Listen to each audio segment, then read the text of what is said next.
अस्सलाम वालेकुम जी। आज का टॉपिक हमारे पास classification of negative feedback amplifiers है। देखेंगे चार तरह की हम ब्रॉड इसकी कैटेगराइज करेंगे। तो शुरू करते हैं जनाब। सबसे पहले लफ्ज आया एम्पलीफायर। एम्पलीफायर क्या होगा? एम्पलीफायर एक ऐसी इलेक्ट्रॉनिक आपके पास चीज है जो इनपुट सिग्नल को रिप्रोड्यूस करता है मगर उसका मैग्नीट्यूड चेंज कर देता है, यानी बढ़ा देता है, और फेज उसका चेंज कर भी सकता है और नहीं भी कर सकता, यानी दोनों पॉसिबिलिटीज हमारे पास ऐसे एम्पलीफायर्स होते हैं।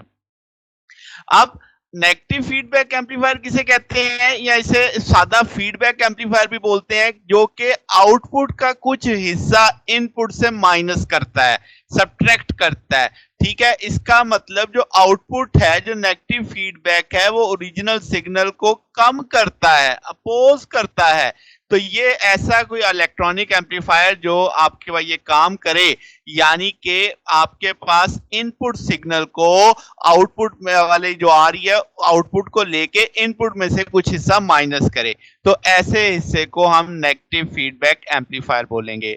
अब इसमें जो बात ज़हन में रखने वाली है, जब मैं लफ्ज सिग्नल का बोलता हूं तो वो आपके पास जो इनपुट है वो करंट भी हो सकता है, वोल्टेज भी हो सकती है।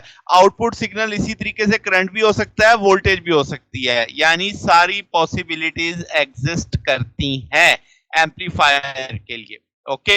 अच्छा, अब जब मैं क्लासिफिकेशन करूंगा तो आपको ये समझ आ जाएगा कि इनपुट पे वोल्टेज और करंट और आउटपुट पे वोल्टेज और करंट का क्या मायने मैं ले रहा था।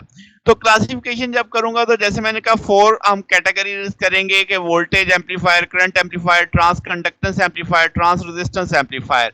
तो ये चार बेसिकली होती हैं। नीचे अभी हम इनको देखेंगे डिटेल में। तो जनाब, अब इनका इसका मतलब ये हुआ कि जो इनपुट और आउटपुट की इंपीडेंस है, वो आपके पास सोर्स और लोड के जो इंपीडेंस है उसके लिहाज से हमने ये डेफिनेशन बनाई है। अभी जब आप एक नीचे एक चार्ट देखेंगे तो आपको समझ आएगा कि क्या इसका मतलब है। ठीक है, तो शुरू करते हैं स्टेप बाय स्टेप। तो सबसे पहले आप voltage controlled voltage source, VCVS इसे बोलेंगे। नेक्स्ट वन है करंट कंट्रोल्ड वोल्टेज सोर्स, इससे हम ट्रांस रेजिस्टेंस एम्पलीफायर भी आम जुबान में कहते हैं। फिर वोल्टेज कंट्रोल्ड करंट सोर्स, तो ये आपके पास ट्रांस कंडक्टेंस एम्पलीफायर होगा। फिर आपके पास है करंट कंट्रोल्ड करंट सोर्स, तो ये आपके पास चौथा एम्पलीफायर होगा। अब देखते हैं इन सब के मकासद क्या है, इसमें क्या एडवांटेज है, इसकी इंपीडेंस, इनपुट, आउटपुट, सारे मामला देखते हैं। तो सबसे पहले जो मैं शुरू करने वाला हूं वो है वोल्टेज कंट्रोल्ड वोल्टेज सोर्स। अब नाम से जाहिर हो रहा है सोर्स है वोल्टेज का, तो आउटपुट पे तो वोल्टेज आनी चाहिए। तो अब आप जरा फिक देखो, तो इनपुट भी वोल्टेज है, आउटपुट भी वोल्टेज है। ठीक है, अब ये सर्किट नेगेटिव फीडबैक वाला है, तो आपके पास ऐसा, यानी जस्ट मैंने आपको एक सिंबॉलिकली इसका दिखाया है कि अब आपके पास इसमें, इसे हम, यानी जो नेगेटिव फीडबैक अगर ऐसे सर्किट में होती है तो हम बोलेंगे वोल्टेज कंट्रोल वोल्टेज सोर्स। ठीक है, ये आइडियल वोल्टेज एम्पलीफायर है कि इनपुट पे आपकी आप जो भी सिग्नल आएगा आउटपुट पे एम्पलीफाई होके वो आ रहा होगा। अब इंपीडेंस देखो जरा, इनपुट पे क्या है? हाई। आउटपुट पे क्या है? लो। तो चार्ट में देखो कि आपका इनपुट पे वोल्टेज है, आउटपुट पे वोल्टेज है, वो सर्किट क्या बोलोगे? Voltage controlled voltage source. Input की रेजिस्टेंस इनफाइनाइट यानी वेरी हाई मेंशन की गई, आउटपुट की जीरो है, ये किसी चीज को कन्वर्ट नहीं कर रहा, इनपुट पे भी वोल्टेज है, आउटपुट पे भी वोल्टेज है।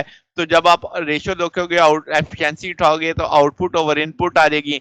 तो ये वोल्टेज एम्पलीफायर ऐसे ए वी से जाहिर करेंगे। ठीक होगी बात।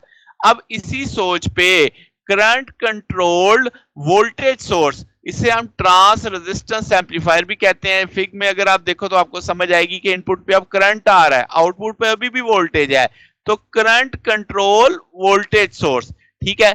अच्छा, अब आपके पास इसका नाम बना IC. I for current, C for control, V for voltage, S for source। ठीक है, ट्रांस रेजिस्टेंस। तो ये भी नेगेटिव फीडबैक वाला सर्किट है। इसमें इसका मतलब ये है कि आप इनपुट पे जो करंट को कंट्रोल करेंगे और आउटपुट पे आप वोल्टेज सोर्स के तौर पे इसे इस्तेमाल करेंगे।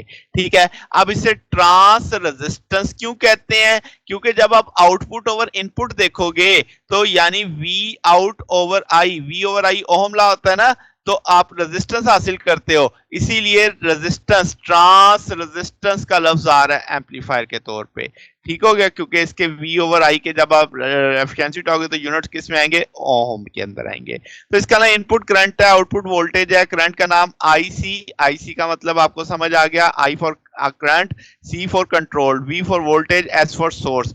इनपुट पे भी रेजिस्टेंस जीरो है, आउटपुट पे भी रेजिस्टेंस जीरो है। ये कन्वर्ट कर रहा है करंट को किस में, वोल्टेज में। सिंबल इसका RM है, ये से ट्रांस रेजिस्टेंस एम्पलीफायर का नाम देंगे। इसी सोच पे जब नेक्स्ट देखते हैं, दैट इज हमारे पास वोल्टेज कंट्रोल करंट सोर्स, यानी VCIS बोलेंगे, इसे ट्रांस कंडक्टेंस कहेंगे। तो अब आप जैसे फिग में देख सकते हैं कि इनपुट पे वोल्टेज है, आउटपुट पे करंट है, और अब इसको भी, ये भी नेगेटिव फीडबैक का सर्किट है, तो हम कहेंगे वोल्टेज कंट्रोल्ड, यानी इनपुट पे और करंट सोर्स के तौर पे अब आप ये एक्ट करेगा।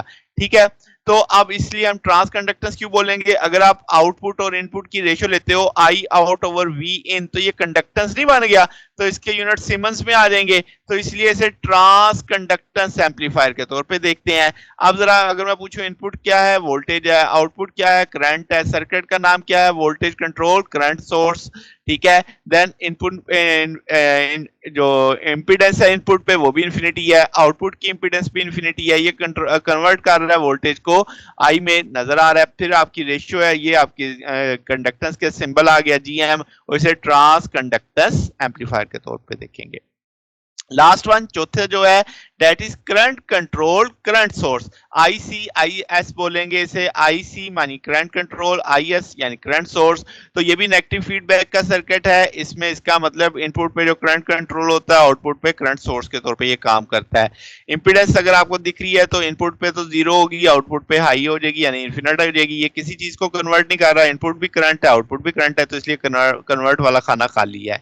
तो आपके पास input current, output current, circuit का नाम ICIS है। अब आपको समझ है इस नाम की। आपका इंपीडेंस इनपुट जीरो है, आउटपुट इंपीडेंस इनफिनाइट है।